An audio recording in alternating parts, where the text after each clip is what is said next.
ಪ್ರಶ್ನೆನೂ ಅವರೇ ಹಾಕಿದ್ದಾರೆ, ಪ್ರಸ್ತಾವನೆನೂ ಅವರೇ ಮಾಡಿದ್ದಾರೆ, ಉತ್ತರನೂ ಅವರೇ ಕೊಟ್ಟಿದ್ದಾರೆ. ಮೂರು ಇದೆ. ಅವ್ರಿಗೆ ಗೊತ್ತಿದೆ ಪ್ರಾಬ್ಲಮ್ ಏನು ಅಂತ ಗೊತ್ತಿದೆ. ಭಾಳ ಡೀಪ್ ಆಗಿ ಕೊಟ್ಟಿದ್ದಾರೆ, ಎಲ್ಲ ಕೊಟ್ಟಿದ್ದಾರೆ. ಬಟ್ ನಾನು ಎರಡು ರಿಸರ್ಚ್ ನಮ್ಮ Keshav Prasad has made a good research on this. So ನಾನು ಅವ್ರಿಗೆ ಭಾಳ ತಪ್ಪು ಉತ್ತರ ಕೊಡೋಕ್ಕಾಗಲ್ಲ. ಸೊ ಕರೆಕ್ಟಾಗಿ ಸ್ಟ್ಯಾಟಿಕ್ಸೇ ಕೊಡಬೇಕು. ಒಂದು let us all join together, go for a delegation to Delhi. ಈ 3ನೇ ಅವಾರ್ಡ್ನ ನೀವು ಮಾಡಿ ಅಂತೇಳಿ ಅವ್ರಿಗೆ ರಿಕ್ವೆಸ್ಟ್ ಮಾಡ್ಕೊಳ್ಳೋಣ. ನಮ್ಮ ಪೂಜಾರ್ ಬೆನ್ನೆತ್ಬಿಟ್ಟಿದ್ದಾರೆ, ಈಗ ಪೂಜಾರ್ ಇಲ್ಲ. ಇದ್ರ ಬಗ್ಗೆ ಇನ್ನೊಂದು ಗಂಟೆ ಮಾತಾಡಿರೋರು. ಸೊ ಲೆಟ್ ಅಸ್ ಹೋಗಿ ಈ 3ನೇ ಇದನ್ನು ಮಾಡೋಣ. ಎರಡನೇ ವಿಚಾರ ಏನಂದರೆ, ಇದು ಸೋಮವಾರ ನಿಮಗೆ ಡೀಟೇಲ್ನ ಕೊಡ್ತೀನಿ. ಯಾಕೆಂದರೆ ಇಲ್ಲಿ ಕೆಲವು ಟೆಕ್ನಿಕಲ್ ಸಬ್ಜೆಕ್ಟ್ನ ನೀವು ರೈಸ್ ಮಾಡಿದ್ದೀರಿ. ನಾನು ಹಂಗೆ ಬೇಗ ಉತ್ತರ ಕೊಡೋಕ್ಕಾಗಲ್ಲ. ಇದಕ್ಕೆ ಸೋಮವಾರ ಉತ್ತರ ಕೊಡ್ತೀನಿ. ಇವತ್ತು ಅತ್ಯಂತ ಪ್ರಸನ್ನವದನರಾಗಿರೋದ್ರಿಂದ ಏನಾದ್ರು ಶುಭ ಶಕುನ ಸೂಚನೆ ಏನಾದ್ರು ಸಿಕ್ಕಿದೆಯಾ?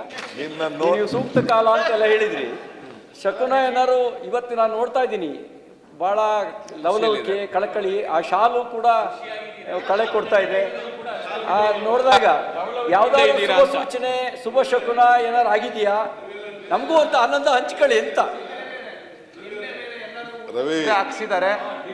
ನಿನ್ನೆ ಎಲ್ಲ ಡಿನ್ನರ್ ಪಾರ್ಟಿ ಕೊಟ್ಟಿದ್ದೀರಿ, ಏನೋ ಶುಭ ಶಕುನ ಇದೆ ಅನ್ನಂಗೆ ಕಾಣುತ್ತೆ.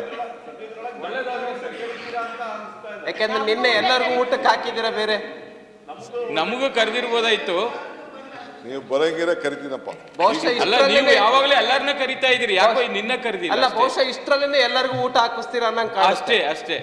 ಈಗ ಹೇಳ್ತಾ ಇದ್ದೀನಿ, ಸಂತೋಷಂ ಜನೇತ್ ಪ್ರಾಜ್ಞ ತದೈವ ಈಶ್ವರಂ ಪೂಜೆ. ಜನರನ್ನ ಸಂತೋಷ ಪಡಿಸುವುದೇ ನಿಜವಾದ ಈಶ್ವರನ ಪೂಜೆ. ಅದಕ್ಕೆ ನಿಮ್ಗೆ ಸಂತೋಷ ಪಡಿಸಿದ್ರೆ ನಾನು ಸಂತೋಷ ಪಟ್ಟಂಗೆ. ಆ ಪ್ರಯತ್ನದಲ್ಲಿ ನಾನು ನಿಮ್ಮ ಸಂತೋಷದ ಸುದ್ದಿ ಯಾವಾಗ ಉಪಮುಖ್ಯಮಂತ್ರಿ? ನಿಮ್ಮ ಸಂತೋಷದ ಸುದ್ದಿ ಯಾವಾಗ?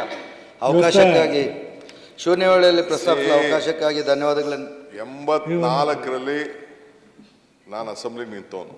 ಎಸ್, ಆವತ್ತಿಂದ ಹಿಂಗೆ ಹೋಗ್ತಾ ಇದ್ದೀನಿ. ಅದಕ್ಕೆ ಈಗ ನೀವು ಯಾವ ಗೋಲಂಡೆ ಇಟ್ಕೊಂಡು ಹಿಂಗೆ ಹೋಗ್ತಾ ಇದ್ದೀರಲ್ಲ, ಯಾವತ್ತು ಅಂತ ಅದು ನಿಮ್ಮ ಸಹಕಾರ ಒಂದು ಇರ್ಲಿ, ನಿಮ್ಮ ವಿಶಸ್ ಇರ್ಲಿ. ಅಲ್ಲ, ನಮ್ಮ ಸಹಕಾರ ಅಲ್ಲ, ನಿಮ್ಮಲ್ಲಿರೋ ಸಹಕಾರ. ನಿಮ್ಮ ಕಾಟದಿಂದನೇ ನಾನು ಹಿಂಗೆ ಕೆಳಗೆ ಕುಪ್ಸೋ ಬಂದಿದ್ದು. ನಾನು ಇವತ್ತು ಉಪಮುಖ್ಯಮಂತ್ರಿಗಳೇ ತಿಹಾರ್ ಜೈಲ್ಗೆಲ್ಲ ಕಳಿಸ್ಬಿಟ್ಟು ಕೇಳ್ತಾ ಇದ್ದಾರೆ. ಕೊಡಪ್ಪ, ನಾ ಮಾಡಿದ್ವಿ.